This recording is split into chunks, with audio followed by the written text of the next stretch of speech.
Hello दोस्तों, कैसे हैं आप सभी लोग। स्वागत है आप सभी लोगों का मेरे चैनल नॉवल बॉय डॉन पर। मेरे चैनल को सब्सक्राइब करके नोटिफिकेशन ऑन कर लीजिए ताकि आप सभी को नए नए कंटेंट मिल सके। धन्यवाद। तो चलिए आज के एपिसोड को शुरू करते हैं। न्यू स्टोरी च1 नर्क की जंजीरें। गहरी अंधकारमयी खाई में जहां सूर्य की रोशनी कभी नहीं पहुंचती, वहां एक जंजीरों में जकड़ा हुआ योद्धा पड़ा था।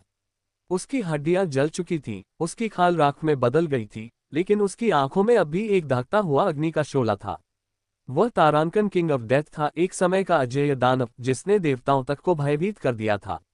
लेकिन आज वह बेड़ियों में जकड़ा हुआ था, नर्क की काली ज्वालाओं में जलता हुआ। हर क्षण उसकी नसों में दहकते हुए अंगारे दौड़ते थे। उसकी आत्मा तक झुलस रही थी, लेकिन वह चुप था। न उसने कराहना सीखा था, न गिड़गिड़ाना। तारांकन, कैसा लग रहा है अजेय योद्धा? तारांकन, एक जानी पहचानी आवाज गूंजी। तारांकन किंग ऑफ डेथ की आंखों में नफरत उभर आई। वह आवाज यमनी की थी। सामने खड़ी थी वही स्त्री जिसे उसने कभी अपने प्राणों से भी अधिक प्रेम किया था, जिसने उसे धोखा देकर देवताओं के हवाले कर दिया था। तारांकन, तुम्हारे साथ यही होना चाहिए था। तारांकन, यमनी की आवाज में कोई पछतावा नहीं था। तारांकन, तुमने अनगिनत लोगों का संहार किया, अब यही तुम्हारी सजा है। तारांकन। तारांकन किंग ऑफ डेथ हंसा, एक भयावह गूंजती हुई हंसी। तारांकन, सजा? तुम मुझे सजा दे रही हो? तारांकन, उसकी आवाज में हजारों गड़गड़ाहटें समाई हुई थीं। तारांकन, तुम भूल गई कि मैं कौन हूं? मैं मृत्यु का राजा हूं। नर्क की अग्नियां मुझे जला नहीं सकती। तारांकन। यमनी ने उसकी ओर देखा, लेकिन इस बार उसकी आंखों में हल्का सा डर था। तारांकन, तुम यहां हमेशा के लिए रहोगे। तारांकन, उसने कहा, और फिर बिना कुछ और कहे वो अंधकार में विलीन हो गई। तारांकन किंग ऑफ डेथ चुपचाप पड़ा रहा। जंजीरें उसकी हड्डियों को कुचल रही थीं, लेकिन उसकी आत्मा अब भी ज्वाला की तरह जल रही थी। नया अवसर। समय बीतता गया, हजारों साल बीत गए, लेकिन तारांकन किंग ऑफ डेथ की चेतना कभी बुझी नहीं। एक दिन नर्क की आग के बीच एक नई आवाज गूंजी, गहरी, गूंजती हुई, पूरे ब्रह्मांड को कंपा देने वाली आवाज। किंग ऑफ डेथ, कैसे हो? तारांकन। उसने आंखें खोली। उसके सामने एक चमकता हुआ स्वर्णिम प्रकाश था। तारांकन, तुम कौन हो? तारांकन, उसने गुर्राते हुए पूछा।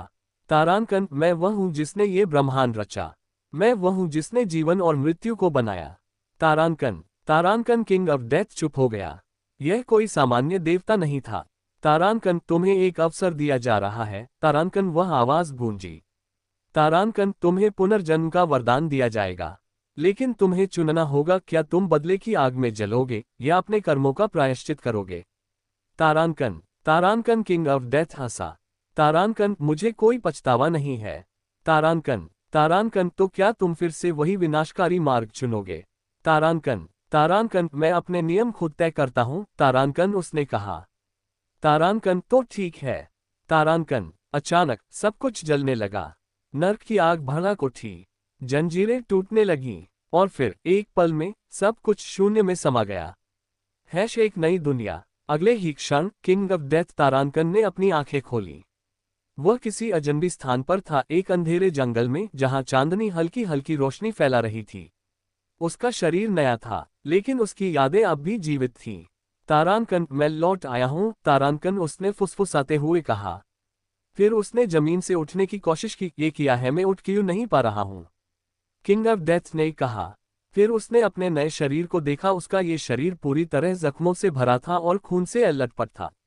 ये किसके शरीर में मुझे प्रवेश करा दिया? अगर मैं इस शरीर में रहा तो दोबारा मर जाऊंगा। System open, system open. King of death के सर में यह आवाज गूंजने लगी। कौन है, कौन है ये? किसकी आवाज है? मेरे सामने आओ, नहीं तो मैं तुम्हारी जान ले लूंगा। किंग ऑफ डेथ ने गुस्से से तिलमिलाते हुए कहा। तुम मेरी जान नहीं के पाओगे। किंग ऑफ डेथ, में कोई इंसान नहीं हूं, उस अनजानी आवाज ने कहा। हाँ हाँ हाँ, किंग ऑफ डेथ ने क्रूर तरह से हंसते हुए कहा। तुम्हें मेरा नाम पता होने के बाद भी किया तुम ये भी जानती मैं भी इंसान नहीं हूं, मैं एक डेमन हूं, वो डेमन जिसने युद्ध में हजारों विजय के बाद अपना नाम king of death कहलवाया।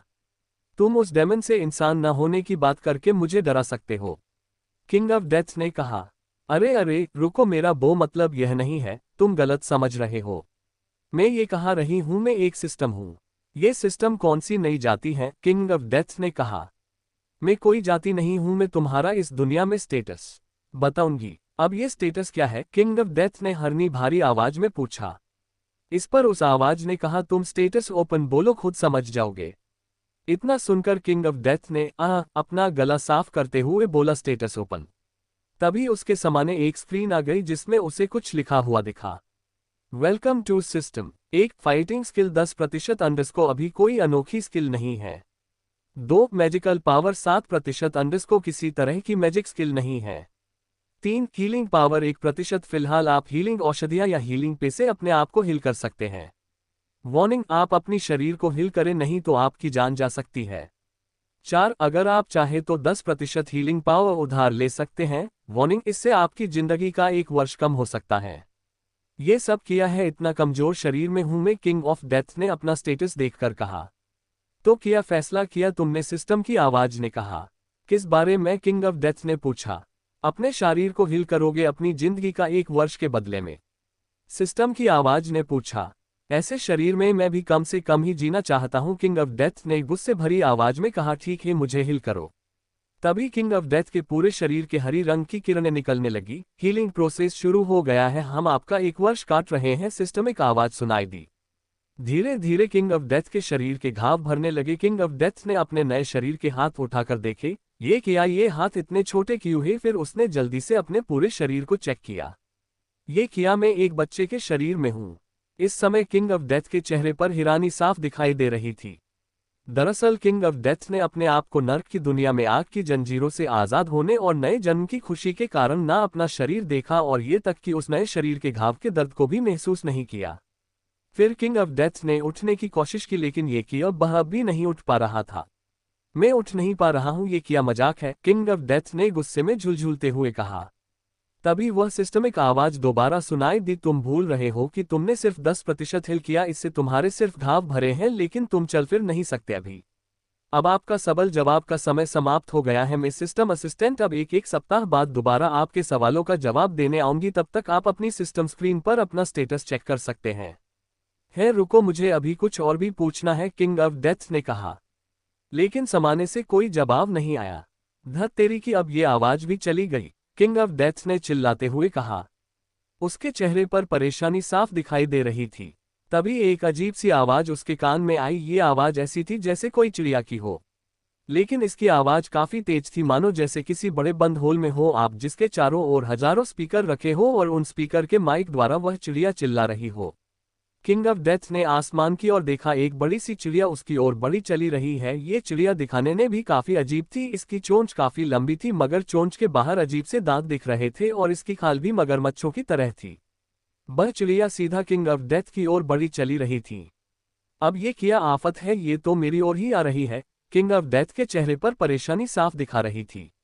King of death ने अपने आप को पीछे खींचने की कोशिश की, मगर उसका शरीर काम ही नहीं कर रहा था। लगता है मैं दोबारा मरने वाला हूं, किंग ऑफ डेथ ने धीमी आवाज में कहा, और उसने अपनी आंख बंद कर ली। तभी एक जोरदार आवाज सुनाई दी और उस चिड़िया का सर धड़ से अगल हो गया। तभी किंग ऑफ डेथ के कानों में एक आवाज आई, बच्चे तुम ठीक हो ना? यह आवाज काफी मधुर थी।